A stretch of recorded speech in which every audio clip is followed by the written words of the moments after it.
Welcome to a new feature here on Meter and Mayhem that we're calling Meter Cute, where writers introduce us to their work and also the meters they're in love with. During this first installment, we'll be getting to know Brandi George, the author of the book Gog from Black Lawrence Press in 2015, the play in verse Fawn from Plays in Verse in 2019, and her latest, The Nameless, out now from Kernpunkt Press. Her poems have recently appeared in American Poetry Review, Fence, and Orion, and she's been awarded residencies at Hambidge Center for the Arts, the Hill House, as well as the Time and Place Award in France. She teaches writing at Florida Southwestern State College in Fort Myers. We'll start off with a brief reading from Brandi, and then we'll get into some interview questions that hopefully will help us get to know her meet cute story with Meter. So sit back, relax, and enjoy. Hi, everyone. I'm Brandi, and I'm going to read a little bit from my new book. It's called The Nameless. It's got a big skeleton on it. And this is an autobiographical collection about my childhood in rural Michigan. And it talks about kind of different struggles I had growing up. There's a lot of visions of death, and death manifests as different figures. And I'm going to kind of jump in towards the middle. So let's see here. So it is a narrative book. It's told in chapters. I was originally sort of thinking of it as a memoir in verse. So it does have a pretty classic narrative arc. So at this point in the story, the adolescent version of myself, probably maybe 13 or 14 at this point, is having different visions and has sort of turned to alcohol in the previous chapter in order to facilitate these shifts into these different consciousnesses, I guess we'll call it. So this is from chapter 19. We have gone into the light where no farm girl has ever been. We have gone into the light where no farm girl has ever been. We have gone into the light, into the mouths of horses, into fire-breathing mouths of trumpets, the sound of fluttering wingless shadows. Our body has gone into the light, and there we are an abyss without color, falling patchwork gardens past gates of fire, into where dreams form in birth clouds and corpse fire, gunfire, all our violence, a shadow cast over angels, gathering dream orbs carefully with silkworm fingers and placing them into the mouths of dragons, into the mouths of horses. Without hurrying, they turn to us and form a circle, their gowns of lavender, iridescent pills of light on threadbare garments. All our dirt, abuse, pain, they pluck from us like eyebrow hairs, each one carried gingerly with glowing silkworm fingers. The gate closes, with us inside a jungle of light, hair by hair, where angels pick off our decay. After many days, after many nights, the angels leave us, a pure silkworm. When we say, hello, a chair appears, and clothes, bell-bottoms, a Tori Amos shirt, butterfly hairpins, all of which we put on slowly, twirling the sides of our long hair into horn buns. Socks, fuzzy pink slippers appear. Now that we're dressed, we can ask questions. Where am I? What is this place? But as we take our first step onto the road of light, we're suddenly back in our bedroom, with CD cases, 9-inch nails, Korn, Metallica, scattered black dresses, fishnets, Gothic crosses, platform boots, toast plates and cups. Fine, angels, fine. We'll clean it first. Q&A with death, written in lipstick. What swirls inside a hornet's stinger? Song. Who worms the wayward flight of doves? Gale. Are houseflies riddles locked in frog skin? Wrong. What stalks the earth's apothecary? Veil.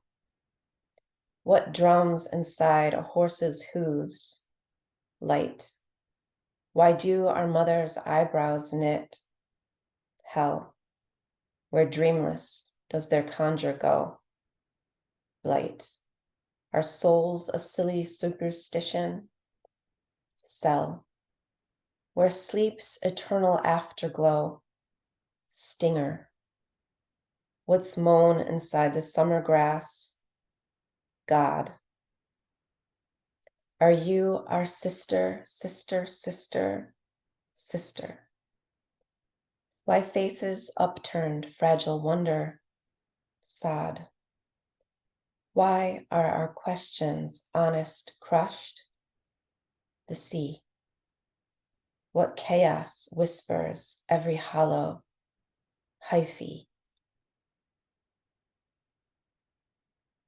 When our bedroom is clean, except for the lipstick, we dissolve into Christ's brown eyes and the portal of angels' trumpets, taped to the ceiling, wearing our mother's lingerie, all leaf green lace and eyes shut against the sight of the washer and dryer. We turn our brain into a peony full of ants, flames sewn onto our heels. Mycelium emperex of darkness emerges from the mirror. We dance, guitar-flung cosmic ruin. Our feet interlace on vacuumed paths. We sunbeam, crucify, take us with you. They do not alter, do not break their stride, and with a final twirl, we end up where we started. One afternoon, we wake hungover. Mycelium emperex of darkness hovers. What's your name? We ask. Demon or angel?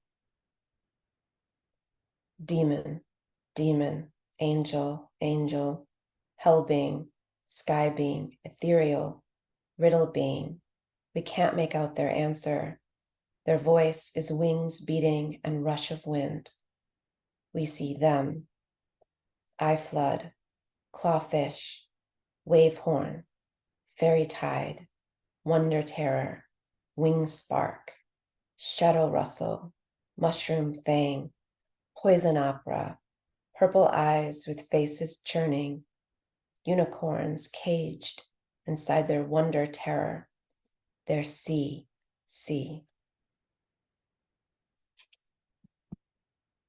Okay, I think I'm gonna read one more. So this is the just following chapter. It's called The Eaten. And one way this book is composed, it has poems, but also these sort of little prose sections that feature a character named Thumbelina, who was one of my childhood obsessions. I loved the stories of the fairy tale Thumbelina, who was like this little fairy who slept in a walnut shell and had a lot of fantasies about being very tiny and living in little spaces like that. So I chose this as sort of an alter ego. So this is from one of the Thumbelina sections, and it's sort of the theme in each section is the main character dies. So this is like the 8th death. Okay, so again, this is called The Eaten.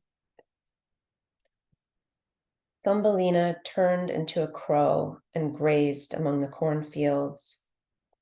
She ate the hearts of 11 debt-free virgins and then laid 11 eggs in a silver nest.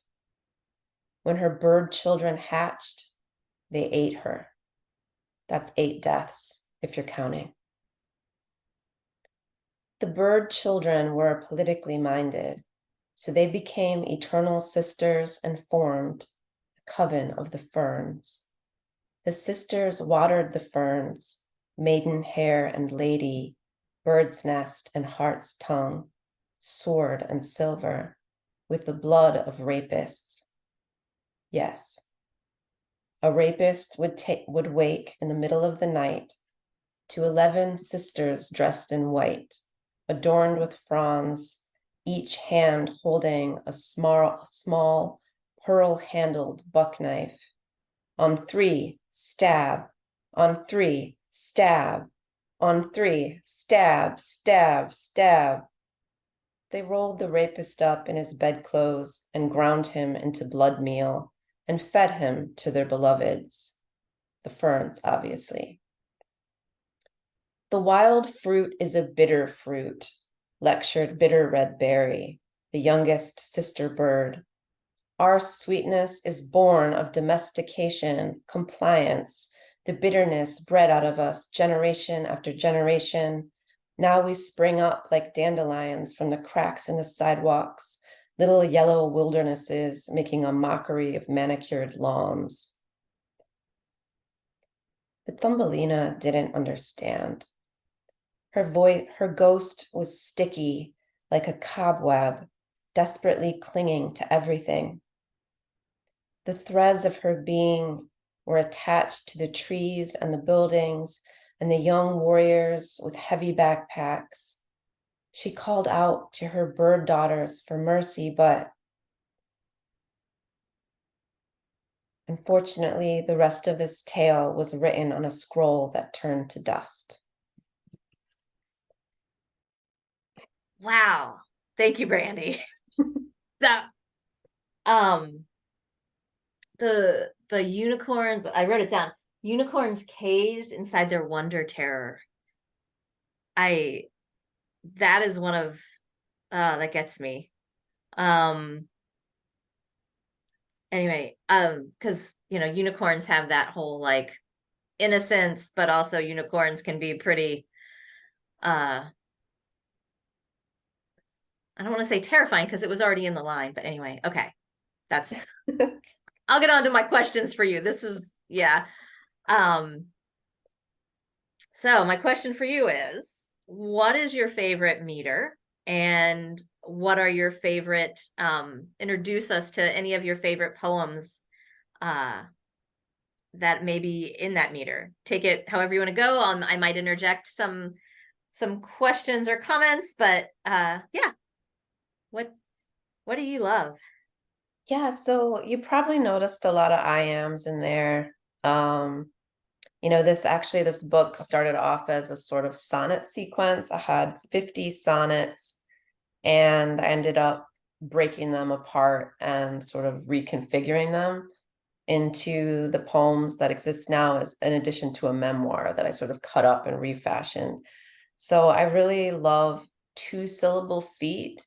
I love iams, I love trochees, and I really love spondaic substitutions. And there's just something about the 2-syllable feet that I find to be really efficient, to be really dense, to give the kind of emotional intensity that I like in my poems, and the sort of I don't know, it gives a certain aggressive feel to the sentence structure and to the poems. So I have a couple of poets who I really love. I have a lot of poets I love. Gwendolyn Brooks probably being my all-time favorite. It was her poems that made me want to be a poet when I was in college, and I first encountered contemporary poetry because I'd never seen anything like that before then. So Gwendolyn Brooks, I'm going to talk about one of her pieces briefly, but also Dylan Thomas is a favorite. I thought about talking about the force that through the green fuse drives the flower, because that's like one of my favorite. I'll say that again, the force that through the green fuse drives the flower. It's just, I think it's those Welsh forms that have such interlocking rhymes, have interlocking rhythms. So it's not just an ABAB or something like that. It would have rhyme within the line itself so it's like very, very complex rhyming structures. So that's part of why I love Dylan Thomas. Gerard Manley Hopkins is another one that has that intensity and that kind of fire behind the rhythm.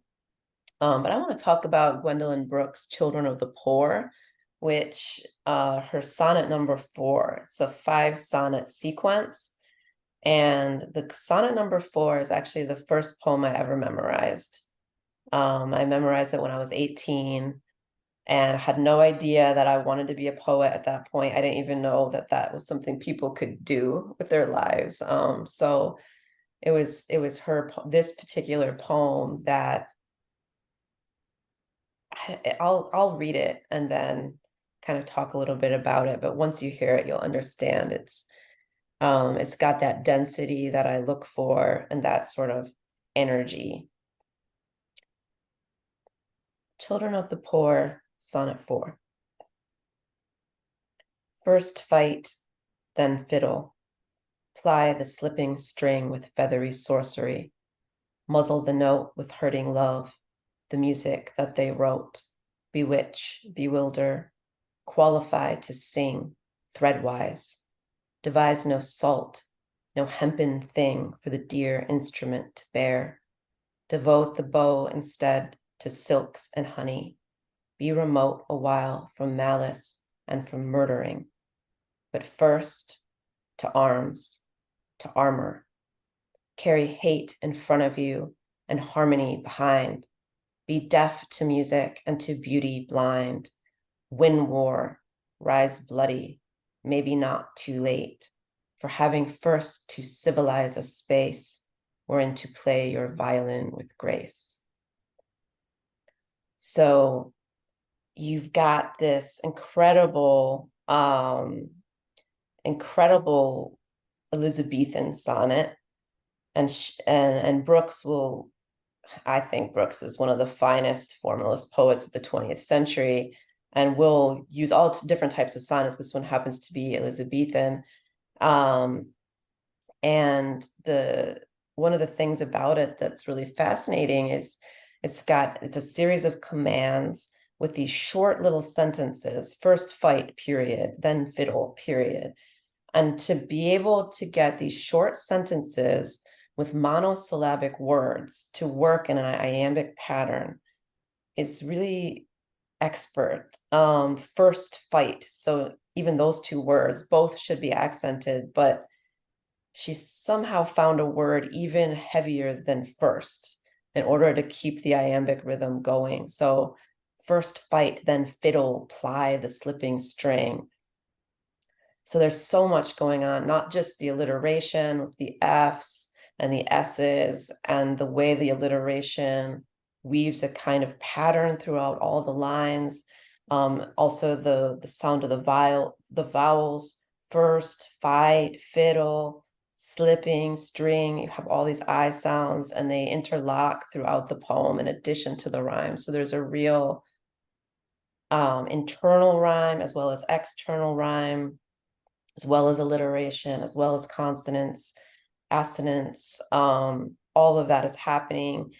And there's a traditional turn, there's an argument, it follows a Shakespeare, an Elizabethan or Shakespearean sonnet sequence, even down to the rhyme structure, or not the rhyme structure, but the argumentative structure. So you get the first quatrains, kind of creating this argument, this call to arms in a certain sense. The second quatrain, complicating that argument, you get a very clear turn at the traditional line 9, but first to arms to armor. So you have your volta, just like someone like John Donne or anyone else would do.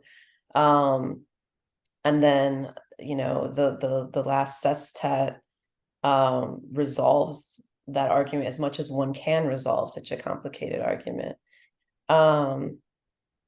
So the thing about this is it uses totally fresh contemporary language, but it uses this ancient structure, this sonnet structure. I mean, ancient, it's hundreds of years old, I guess.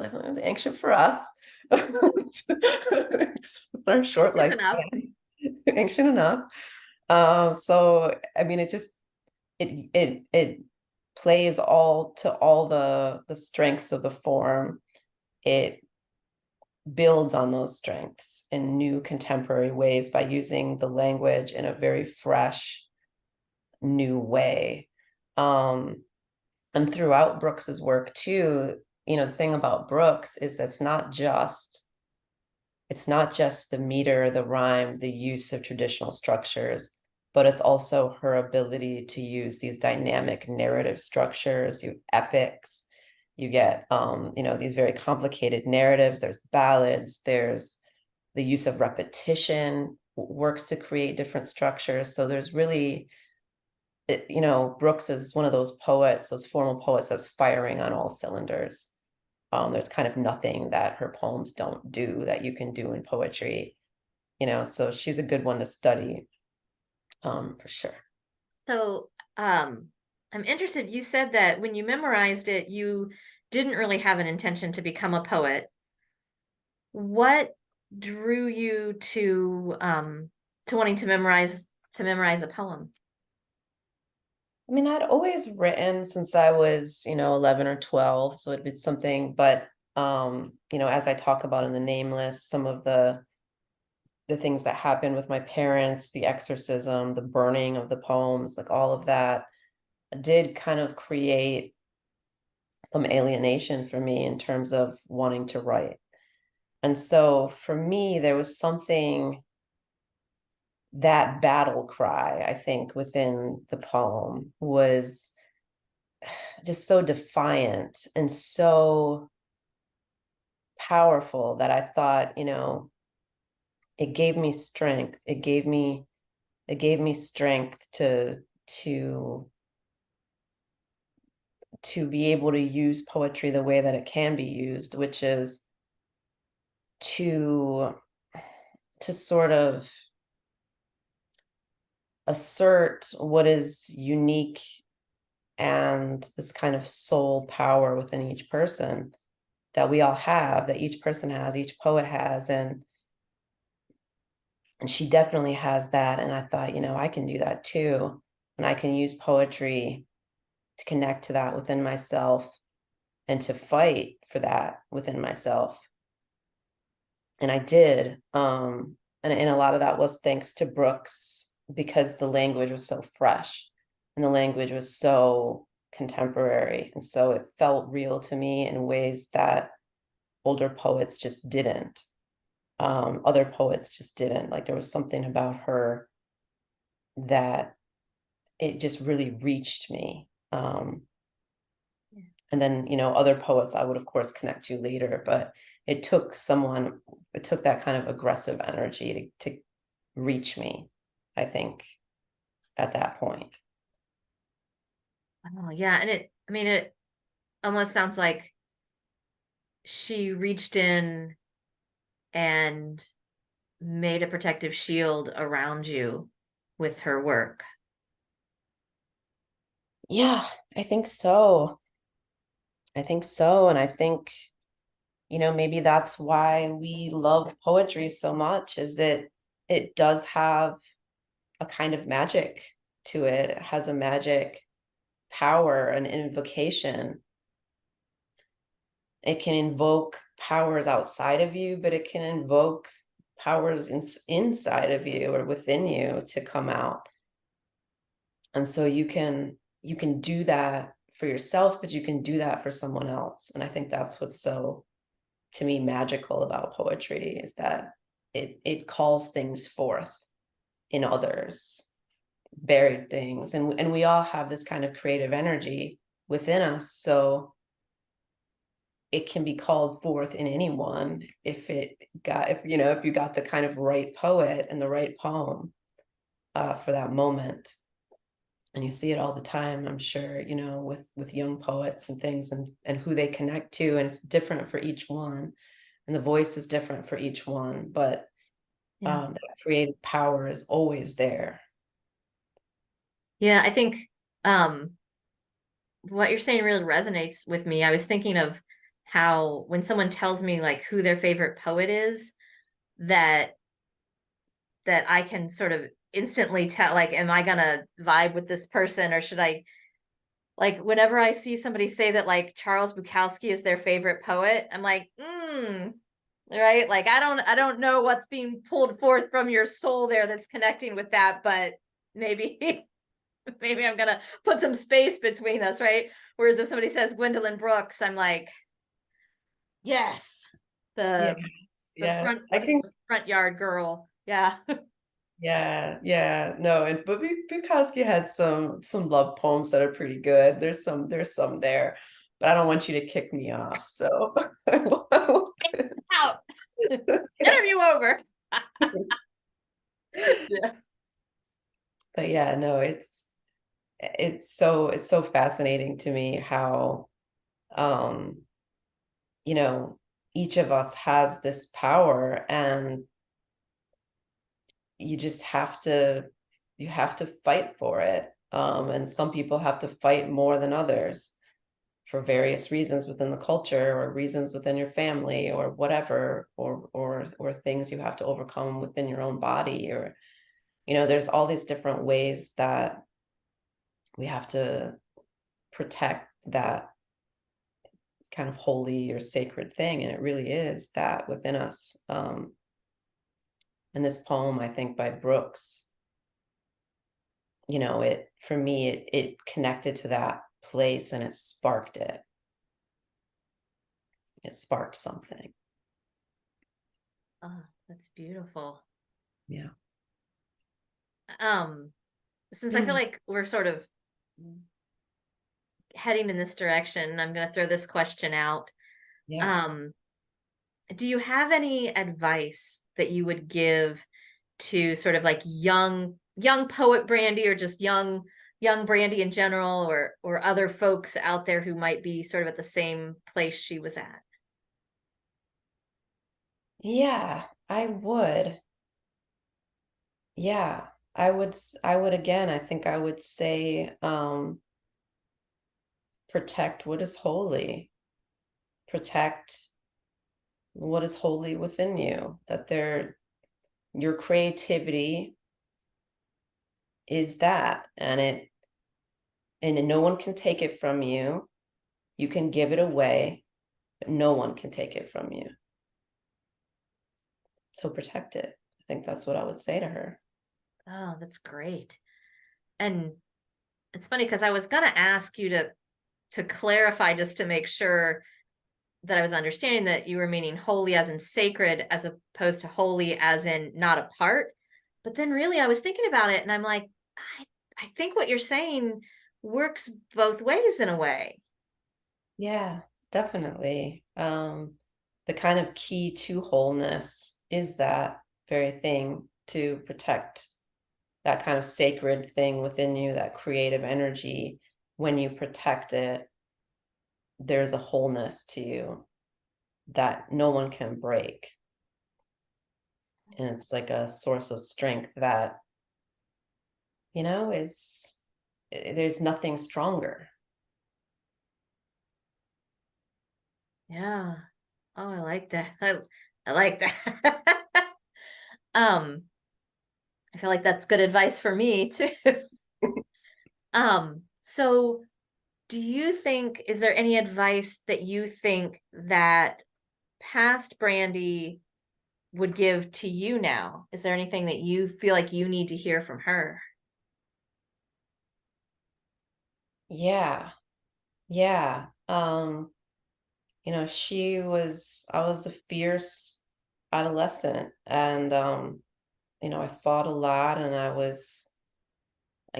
wear angel wings and draw on my face with markers, and I did all kinds of I was a very unique unique adolescent.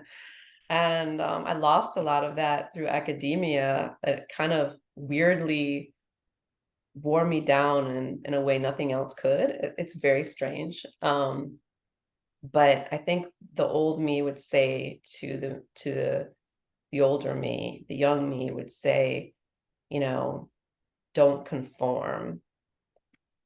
Like, be who you are and don't care about what anyone else thinks. Because when I was an adolescent, I never thought about that. And it wasn't until I got older that I really started to be afraid of what people think, and tried to fit in and tried to kind of impress people. And the person I was as an adolescent never was just, there was no way that was going to happen. So it was off the table. I wasn't just going to press anybody. It's not happening. And so that gave me this kind of freedom to really just be authentic and just be whoever I wanted to be. And I think that's something that as we get older, it's harder and harder to do, because we start to desire external validation, not only for our work, but for ourselves, for our worth, all these other things. And I would like to kind of channel that part of me that just like literally drew on my face and slapped a pair of wings on and would go out in public like that and just didn't care. And write that way and try to live that way. And you won't be the most popular, you're not gonna get a lot, the most friends or the most probably approval from anyone, but at least it will be honestly your path and your voice. And now I'm imagining you walking into like a department meeting wearing some wings, like just ready to go and give them hell, right? Don't tempt me. It's hard enough to control myself. Oh, well, that's part of, I'm trying to decide if I like what my brain is about to say or not, if I agree with it. Like, you never get like, you have a thought and you're like, do I agree with my thought or not? Because like the growing up process of trying to protect what is wholly within ourselves and is in ourselves, while simultaneously being able to pay our rent and things like that, right? That wild balancing act of growing up, of the modern songs of innocence and experience, right? It's not the lamb and the tiger, it's the angel wings and the mortgage or whatever. Like, Right. oh, is there anything else that you want folks out there to know about Meter that you love, or about your work?